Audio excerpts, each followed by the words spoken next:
Book 77 of 2019 was Maybe You Should Talk to Someone by Laurie Gottlieb. I think that's how you say her name. This book is all about a therapist and the people that she treats. Fascinating insight into how her mind functions and also into the minds of people that she is treating. I think there's this misconception that therapists are, fully functioning individuals. They've got it all sorted, and that's the reason why they can like heal people. But in reality, therapists are humans too. Like they have their own problems and their own kind of emotional reactions to things. And that actually a lot of therapists, as part of their training, go to therapy themselves so that they can almost protect themselves from any emotional reactions that they have to their clients or patients, whoever you want to refer to them. And it's funny because she was discussing like people that were in therapy with her and how she would react to them. So like in her mind she'd be thinking, God, this person's an arsehole, but obviously she can't behave like that because she's a professional, she's a therapist, so she has to kind of, put her feelings aside of how she would normally react to that person in everyday life and kind of, come at it from a therapeutic point of view and like perspective. What's kind of really alluded to in this book is that every single person needs an open and intimate connection with another individual in order to feel like they're seen. But what she says is that this is quite impossible to have with another person who isn't a therapist. And I think I've mentioned this in another book recently that I reviewed about how the therapeutic relationship is something that you're not really going to get with another person, because the therapist is neutral. The therapist is going to regard you with unconditional positive regard. They are going to be empathetic and respectful of you, and they're not going to bring their own biases into the conversation because they put them to one side so that they can understand your perspective and where you're coming from. And they will completely listen to you, and it's all about you. You don't get relationships like that because there has to be an exchange and a dialogue, so it becomes very difficult to feel seen and to feel like you're not alone because you don't have that kind of relationship with somebody. I mean, obviously if you're very, very lucky, you will get those types of relationships every so often. Obviously people generally become a life partner with somebody like that, if they're mature enough to have that kind of relationship, but it is quite rare to get to that point, and even then you're still viewing it from your own perspective, so it's still quite difficult anyway.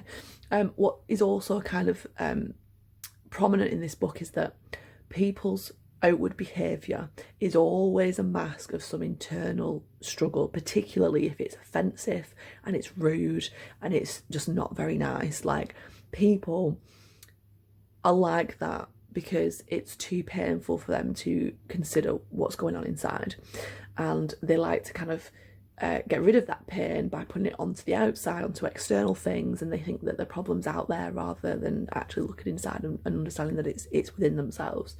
And what Gottlieb, I was trying to think of how you say it, says is that, if you give people unconditional positive regard, so it doesn't matter what they do to you, you're always positive with them and you're always pleasant to them, then you will help in repairing them into a healthy, functioning adult again. Now, obviously, I get that because in a therapy situation, it comes from Rogers, who's a very famous psychologist who proposed person-centered therapy, humanistic kind of psychology, and that you need to do that, with people in therapy in order to see some therapeutic change. It builds that kind of rapport between the therapist and the person seeking therapy.